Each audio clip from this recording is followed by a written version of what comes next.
à tous, moi je m'appelle Floriane, je travaille à la bibliothèque Oscar Wilde, certains d'entre vous me connaissent peut-être déjà. Aujourd'hui je vais vous présenter Warren XIII, L'œil qui voit tout. C'est un livre qui fait partie de la sélection Roseau.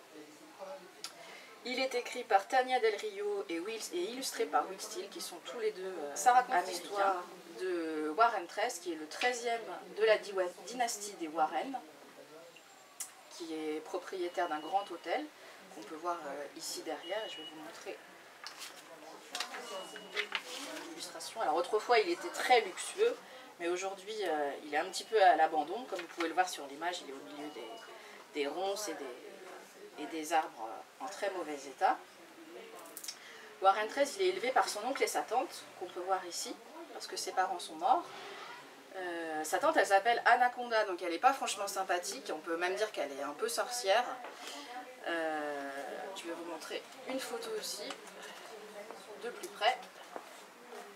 Vous voyez là, elle a le visage un petit peu renfermé. Et elle n'est pas franchement sympathique avec Warren, elle le force à faire toutes les tâches ménagères dans l'hôtel, etc., etc. Et très rapidement dans le livre, on apprend qu'elle a épousé son oncle uniquement parce qu'elle veut retrouver un trésor qui s'appelle L'œil qui voit tout. Alors on ne sait pas exactement ce que c'est ce trésor, on ne le saura qu'à la fin du livre. Et elle est persuadée que Warren est le seul à savoir où se trouve ce trésor et elle va le harceler pour qu'il l'aide à le trouver. Mais évidemment, lui, Warren, il n'a pas du tout l'intention que le trésor passe entre les mains de sa tante. Alors moi, ce que j'ai beaucoup aimé dans ce livre, tout d'abord, c'est que c'est vraiment un très bel objet, comme vous pouvez le voir. Il est richement illustré, avec de très belles illustrations en noir et blanc, avec des pointes de rouge. Vous voyez, c'est vraiment un univers un peu à la Tim Burton, le réalisateur de cinéma, celui qui a fait Charlie et la chocolaterie, Les enfants de Miss Peregrine, etc., etc. Vous voyez, vraiment, c'est de très jolies illustrations. En début de chapitre aussi, vous avez de très belles lettrines. Une lettrine, c'est une lettre majuscule qui est décorée. Je vais essayer de vous en trouver une ici.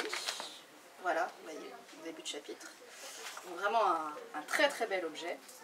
Ensuite, c'est un livre qui est vraiment très bien écrit. Il ne faut pas croire que parce que c'est un roman illustré, c'est facile. Le texte est vraiment très riche. Le vocabulaire, l'auteur choisit son vocabulaire très précisément. Donc c'est un véritable plaisir de lecture. Il y a aussi beaucoup d'humour dans ce texte, un humour assez subtil. Il y a beaucoup de passages qui sont très drôles, vous verrez. Il y a aussi des personnages qui sont très très attachants.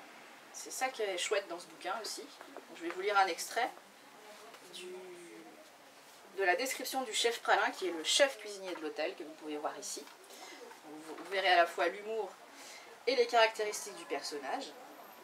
Le chef était le dernier des employés de la famille. Il aimait trop l'hôtel Warren pour en partir. Cet homme robuste aux bras épais, avec des mains vigoureuses, aussi grosses que des pattes d'ours, mais qui se mouvait avec grâce et dextérité.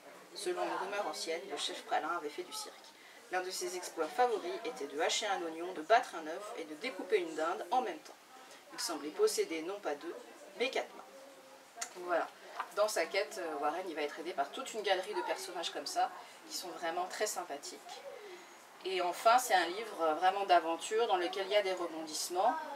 Et voilà, on ne s'ennuie pas un instant. Donc pour toutes ces raisons, n'hésitez pas à voter pour lui.